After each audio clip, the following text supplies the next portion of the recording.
doing nothing on climate also can hurt business. Insurance companies are very concerned about droughts, crop losses, severe weather storms. There's many more billion-dollar losses.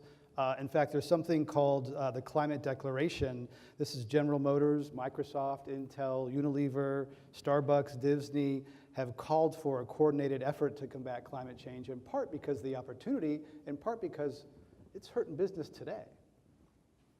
But I go back to, so what's their solution? They didn't agree. Those companies didn't okay. agree. They just said listen, something should be done. Please don't stand on the sideline and tell me you need to do this and don't have a solution.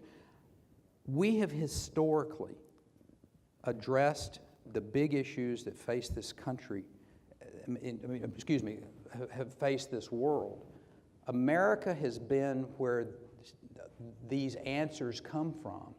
And we're driven by a free market capitalistic system that has a profit motive from time to time in it. And I will suggest to you that is what we must maintain, we must preserve, we must protect that if we're going to find the solutions to these issues. And we have always been about coming up with innovation, selling that innovation to other places in the world, or trading that innovation, or showing the wisdom of using that innovation somewhere else in the world. And that's what we need to be focused on. So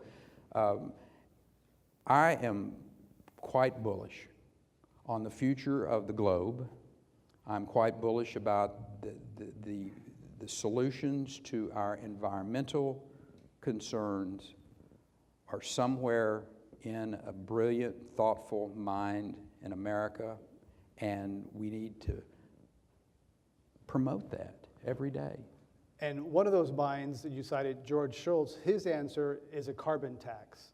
Pricing carbon pollution. Shell Oil already has a shadow carbon price. When they allocate capital, Shell Oil says, we're going to think it's $35 or $45 a ton of carbon. Oil companies are already doing this. Some economists support that. Most elected politicians do not. But do you see any hope or future for a price on carbon, whether it's a tax or any other way, to help drive innovation?